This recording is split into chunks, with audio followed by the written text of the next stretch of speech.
വചനവീഥിയിലൂടെ father ജെ.ബി. Puthur. വിശുദ്ധ ലൂക്കാ രചിച്ച നമ്മുടെ കർത്താവ് യേശുമിശിഹായുടെ പരിശുദ്ധ സുവിശേഷം.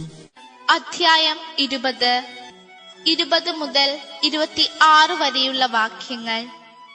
സീസറിന് നികുതി കൊടുക്കണമോ? അതിനാൽ അവർ നീതിമാന്മാരെന്ന് ഭാവിക്കുന്ന ചാരന്മാരെ അയച്ച് അവനെ ദേശാധിപതിയുടെ അധികാരത്തിനും വിധിക്കും ഏൽപ്പിച്ചു കൊടുക്കത്തക്ക വിധം അവന്റെ വാക്കിൽ നിന്ന് എന്തെങ്കിലും പിടിച്ചെടുക്കാൻ അവസരം കാത്തിരുന്നു. അവർ അവനോട് പറഞ്ഞു, ഗുരു, നീ ശരിയായി സംസാരിക്കുകയും പഠിപ്പിക്കുകയും ചെയ്യുന്നവനും മുഖം നോക്കാതെ ദൈവത്തിന്റെ വഴി സത്യമായി പഠിപ്പിക്കുന്നവനുമാണെന്ന് ഞങ്ങൾക്കറിയാം. ഞങ്ങൾ സീസറിന് നികുതി കൊടുക്കുന്നത് നിയമാനുസൃതമാണോ അല്ലയോ? അവൻ അവരുടെ കൗശലം മനസ്സിലാക്കി അവരോട് പറഞ്ഞു, നിങ്ങൾ ഒരു ധനാറ എന്നെ കാണിക്കുവിൻ. ആരുടെ രൂപവും ലിഖിതവുമാണ് ഇതിലുള്ളത്? സീസറിന്റേത് എന്നവർ പറഞ്ഞു.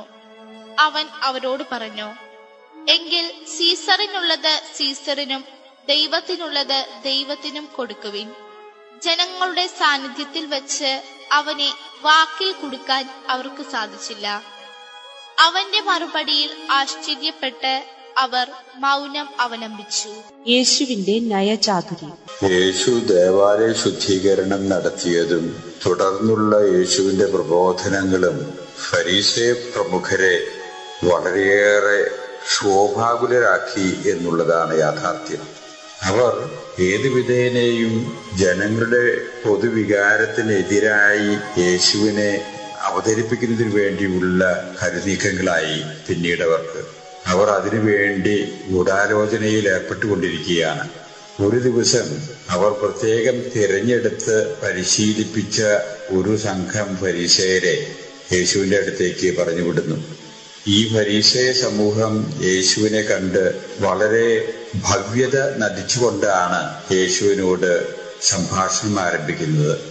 ഗുരു, നീ സത്യവും നീതിയും പഠിപ്പിക്കുന്നവനാണെന്ന് ഞങ്ങൾക്കറിയാം. എന്നാൽ ഞങ്ങൾക്കൊരു സംശയം. സീസറിന് നീതി കൊടുക്കുന്നത് നീതിയാണോ യുക്തമാണോ? എന്താ നിന്റെ അഭിപ്രായം?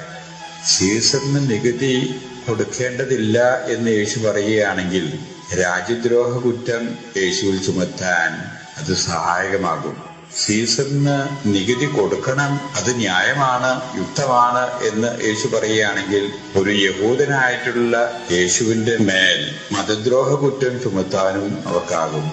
എന്തു പറഞ്ഞാലും യേശു വെട്ടിലാകും എന്ന കണക്കുകൂട്ടലായിരുന്നു ഈ ചോദ്യമായിട്ട് അവർ യേശുവിനെ സമീപിക്കാൻ കാരണം. യേശുവിന് അവരുടെ കൗശലവും നന്നായിട്ട് മനസ്സിലാക്കിക്കൊണ്ട് തന്നെ അവരുടെ ചോദ്യത്തിന് ഉത്തരമെന്ന രീതിയിൽ യേശു അവരോട് പറയുന്നു, ഒരു ദേനാറ നാണയം എന്നെ കാണിക്കുക. അവർ ഒരു ദേനാറ യേശുവിനെ കാണിച്ചു. യേശു അതിലെ ലിഖിതവും രൂപവും ചൂണ്ടിക്കാട്ടിക്കൊണ്ട് അവരോടായിട്ട് ചോദിക്കുന്നു, ഇത് ആരുടെ രൂപവും ലിഖിതവുമാണ്? അവർ ഉത്തരം പറഞ്ഞു, ഇത് സീസറിന്റേത്. ഉടനെ തന്നെ യേശുവിന്റെ ഉത്തരം, എങ്കിൽ പിന്നെ എന്തിനു സംശയിക്കണം? സീസറിനുള്ളത് സീസറിന് കൊടുക്കണം. യേശു തുടർന്ന് കൂട്ടിച്ചേർക്കുകയാണ്, ദൈവത്തിനുള്ളത് ദൈവത്തിനും കൊടുക്കാൻ നിങ്ങൾ പഠിക്കണം. യേശുവിന്റെ ഉത്തരത്തിന്റെ യുക്തിപത്രതയും നയചാതുര്യവും കണ്ട് അവർ വിസ്മയഭരിതരായി.